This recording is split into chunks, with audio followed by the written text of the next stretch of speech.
Co-presented by Vimal. बोलो जुबान केसरी. मुंबईला पाणीपुरवठा करणाऱ्या धरणामध्ये केवळ 10% पाणीसाठा शिल्लक. पुढील आठवड्यापासून पालिका 20% पाणी कपात करण्याच्या विचारात. पिण्याचं पाणी बांधकामासाठी स्विमिंग पूल, क्लब आणि गाड्या धुण्यास वापरल्यास यावेळेस कठोर कारवाईचा इशारा.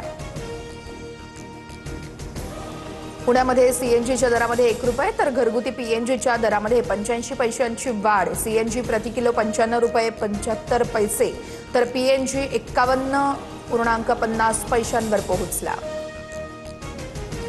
ज्याला जायचंय त्याने खुशाल जावा. आजचा दिवस माझा नाही पण उद्याचा दिवस नक्कीच माझा असेल. पक्षफुटीच्या चर्चांवरती खासदारांच्या बैठकीमध्ये उद्धव ठाकरेंचा संताप. आई भवानीची शपथ घेत आम्ही ठाकरेंसोबत असल्याचं खासदार म्हणालेत. ठाकरेंनी प्रत्येक खासदारांसोबत संवाद साधत अडचणी जाणून घेतल्या. संजय राऊत यांची माहिती. खासदारांच्या फुटीच्या चर्चेनंतर ठाकरेंच्या शिवसेनेकडून डॅमेज कंट्रोल. खासदार फुटणार या अफवांवरती विश्वास ठेवू नका, सर्व आपल्या सोबत आहेत. ईशान्य मुंबईतील बैठकीमध्ये ठाकरेंकडून कार्यकर्ते आणि पदाधिकाऱ्यांना धीर देण्याचा प्रयत्न. खासदारांनंतर उद्धव ठाकरे आता आमदारांची बैठक घेणार. 22 जूनला ठाकरे आमदारांना मार्गदर्शन करणार. पावसाळी अधिवेशनासह इतर मुद्द्यांवर चर्चा केली जाणार. सातारा सांगली विधान परिषद निवडणुकीवरून राजकीय वातावरण तापलं. महायुतीमधील अंतर्गत धुसफूस सभाट्यावर मंत्री शंभूराज देसाईंच्या उपस्थितीमध्ये शिवसेनेची महत्त्वाची बैठक. लोकप्रतिनिधींचे म्हणणं ऐकून घेतल्यानंतर सविस्तर अहवाल शिंदेंकडे सोपवणार.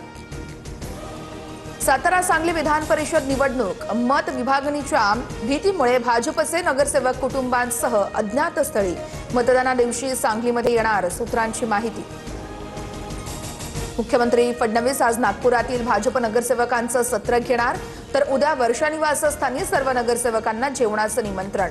18 तारखेला विधान परिषदेच्या मतदानापूर्वी डिनर पे चर्चा.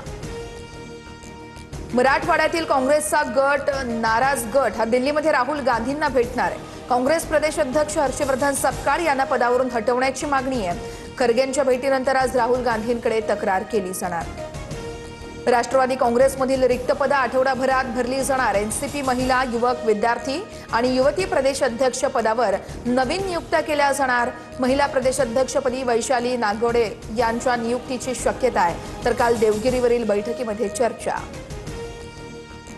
पवनराजे हत्याकांड प्रकरणी थोड्याच वेळात सुनावणी. माजी मंत्री डॉक्टर पद्मसिंह पाटील यांच्यासह सर्व आरोपी कोर्टात दाखल. 20 वर्षांनी प्रकरणाचा निकाल लागणार. ओमराजे निंबाळकरांचीही उपस्थिती.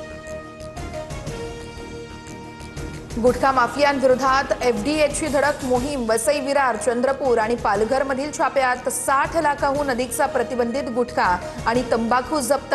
तर चंद्रपूरमध्ये 12 तस्करांना अटक करत मिनी मकोका अंतर्गत कारवाई. Co-presented by Vimal. बोलो जुबान केसरी.